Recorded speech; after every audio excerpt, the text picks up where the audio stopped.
Hello my friends and welcome back. Thank you very much for being with me again today. Very bad news here for us, for United States, for United States' club, and for the followers, the weasels, the bottom feeders. So what's going on? It's going on the following. This article comes from Sputnik and it's from today, the 18th of October 2022. Saudi Arabia shows interest in joining BRICS, South African president says. Can you imagine what the consequences will be if such a move occurs? First, I think it's going to be a regime change before they even meet the leaders of BRICS or the countries to join them. I think it's going to be a very interesting development, very interesting. Earlier this year, Argentina and Iran applied for full BRICS membership, while Indonesia and Algeria also expressed interest in joining the bloc, currently represented by Brazil, Russia, India, China, and South Africa. Saudi Arabia is willing to join BRICS, South African President Cyril Ramaphosa stated after meeting with Crown Prince Mohammed bin Salman on Monday. Wow. I can talk 5 days about the subject. The president, who concluded his state visit to the kingdom, underlined that Saudi Arabia joining BRICS would mean a quote-unquote significant change in the countries that form the bloc. In the global structure will be like an earthquake, and I'm quoting, the BRICS nations are going to be meeting in a summit next year under the chairship of South Africa, and the matter is going to be under consideration, end quote, the president said. Without naming the countries, Ramaphosa revealed that several nations have been making approaches to join the bloc, which represents 40% of the global population. Yes, and about 25% of the economy, of the global economy. Over the past year, Argentina and Iran have applied for BRICS membership, while Algeria has expressed also interest in joining the format. The bloc was formed in 2006 to enhance cooperation between the nations and elaborate common approaches to global economic challenges. Wow, okay, so no more weapons for you. Remember when OPEC, they say, well, it's Saudi Arabia. It's not Saudi Arabia. It's OPEC. It's like, oh, it's NATO. It's not NATO, it's United States of America, right? Use the same logic? Yeah, so, yeah, it's Saudi Arabia.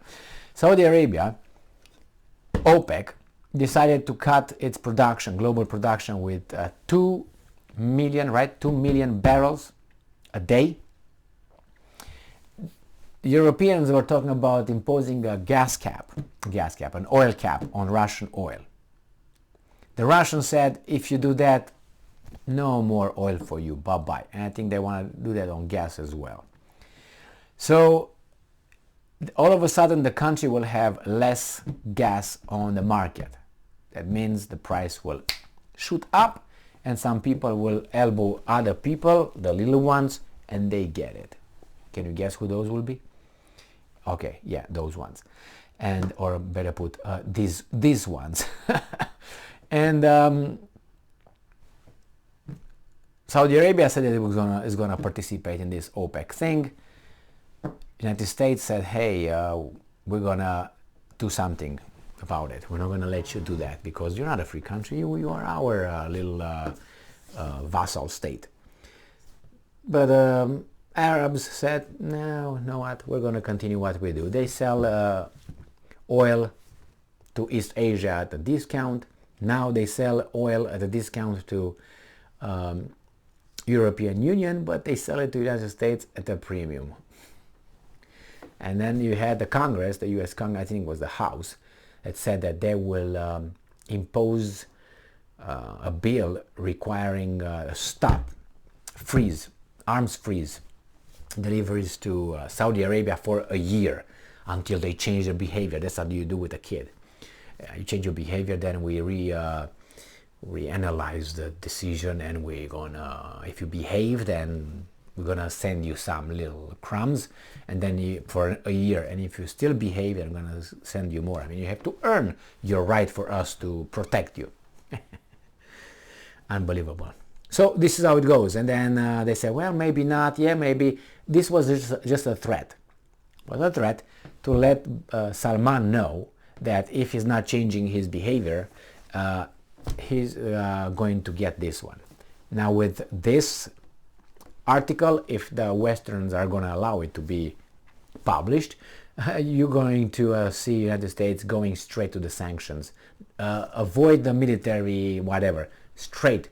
They will have to do something. Otherwise, they're going to look much weaker than Biden in his best day, which is shuffling, you know, and how he's like lost in space. That's how we might look here in the United States if they don't do anything. What can they do? Sanctions?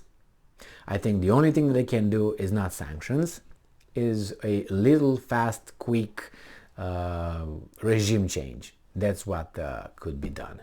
And I'm surprised that they didn't get the hint yet, the clue. The Saudis. Maybe they feel very confident that they will not be toppled that easily. But I think they're mistaken. They're very much mistaken. Well, it's okay. We're going to talk about that in a future video because I'll be on it. And I will be surprised as hell if something like this doesn't happen in Saudi Arabia, like right now has been trying to be happening in Iran. Well, you know, on the, how should I put it, due to other circumstances, you try to destabilize the society more than it would have under the circumstances provided by that incident, that situation. So the same, I think, would happen in Saudi Arabia, and I think you're going to have a little street movements, but I think that Salman, bin Salman, I think he's going to, how do you say that in English? I think it's fuck them up. I think that's the exact word or expression that can be used to reveal what's going to happen with those guys coming out and protesting. But we'll see. But I'm so eager to see if these guys are going to ask to be members, and even right now I'm very eager to see what will be the US's reaction to this piece of news. Thank you very much for being with me again today. Stay strong, stay smart, look for the truth, and be just.